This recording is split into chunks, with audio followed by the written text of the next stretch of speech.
గ్రీవెన్సర్కి వచ్చారు కదా, దేనికోసం వచ్చారు? మా వీధిలో మాకు డ్రైనేజ్ సమస్య ఉందండి. కలెక్టర్ గారికి వినతి సమర్పించుకున్నాం.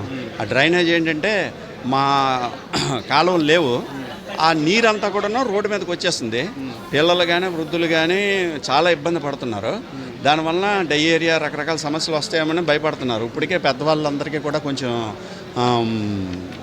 అదే ముక్కు ఇవి కొన్ని సమస్యలు ఉన్నాయి. ఈ డయేరియా కొంచెం ఇబ్బంది పడుతున్నారు. మాది Visakha be colony first line Veeranna shed దగ్గర అండి. మా లైన్లోనే ఉన్న లోపల 3 అపార్ట్మెంట్లు ఉన్నాయండి. ఆ 3 అపార్ట్మెంట్లకి డ్రైనేజ్ లేదు. అందుకనే అది చాలా విపరీతమైన సమస్య. ఇళ్లలో ఉన్న వాళ్ళందరూ కూడా చాలా విపరీతంగా ఇబ్బంది పడుతున్నారు. సమస్య ఎప్పుడు పట్టేది? ఇది 5 years నుంచి ఉందండి. ఎన్నోసార్లు మేము కమిషనర్ గారి దృష్టిలో తీసుకెళ్ళాము. ఇప్పుడు రాత్పూర్వకం ఇచ్చాము సార్. పాత కమిషనర్ గారు సార్ కూడా వచ్చి చూశారు, పరిష్కరిస్తామన్నారు. మరి ఆ పరిష్కారం అవ్వలేదండి. 5 సంవత్సరాల నుంచి పరిష్కారం అవడం లేదు. అందుకని ఈరోజు గ్రీవెన్సల్కి వచ్చాము. కొత్త మన ఎమ్మెల్యే గారి దృష్టికి కూడా తీసుకెళ్ళామండి. ఎమ్మెల్యే గారు కూడా 3 సార్లు వచ్చి విజిట్ చేసి కమిషనర్ గారితో మాట్లాడారు. మరి తొందరలో పని అవుద్ది అన్నారు. ఎస్టిమేషన్ అయ్యింది, కాంట్రాక్ట్ గారు ఇంకా స్టార్ట్ చేయలేదని చెప్తున్నారండి.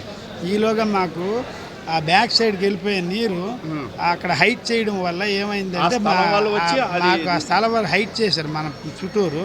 దానివల్ల ఇప్పుడు మనకి వెళ్ళడానికి నీరు లేక ఇంకుడు గొయ్యలు తవ్వాం సార్. ఆ ఇంకుడు గొయ్యలు కూడా నిండిపోయి బయటకు వస్తుంది. రోడ్డు మీదకి వచ్చినప్పుడు ఈ రోడ్డు మీద మేము ఆ బురదలో వెళ్తున్నాము, మా పిల్లలు భార్యలు అందరూ కూడా అదే పరిస్థితిలో వెళ్తున్నాము. మేము ఇబ్బంది అందరికీ అది ఇబ్బంది వస్తుంది.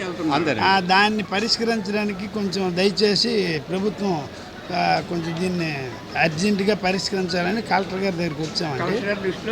ఎమ్మెల్యే గారు కూడా వచ్చారు, 3 సార్లు చూశారు. ఆ కమిషనర్ గారు ఫోన్ చేశారు, మాట్లాడారు, అవుతుంది అన్నారు. మరి మన దురదృష్టం ఏంటంటే శ్రీకాకుళంలో అన్ని దగ్గరలో కాలువలు రోడ్స్ అయితే చాలా వేగంగా చేస్తున్నారు. కానీ మా దౌర్భాగ్యం ఏంటంటే మేము 5 సంవత్సరాల నుంచి అక్కడే ఉంటున్నాము, మా పని అవ్వడం లేదండి. దయచేసి పెద్దలందరూ ఈ మా సమస్యను పరిష్కరిస్తారని మేము ద్వారా కోరుకుంటున్నాం. ఎటువంటి డయేరియా కానీ ఎటువంటి రోగాలు రాకూడదని స్పందించి రోజు కలెక్టర్ గారు మేము మా లైన్ వస్తుంది కాబట్టి మా ఎదురు లైన్ వాళ్ళందరూ మా మీద పడుతుంది. ఇప్పుడు మోటార్తో బయటికి పంపిస్తున్నాం వాటర్. ఒకసారి మోటార్తో బయటికి పంపించిన తర్వాత ఒక ½ an hour అయింది అనుకోండి, చెత్త నీరు అంతా కలిపి వాటర్ అడుగుతుంది. ఫోటోలతో సహా ఇచ్చామండి.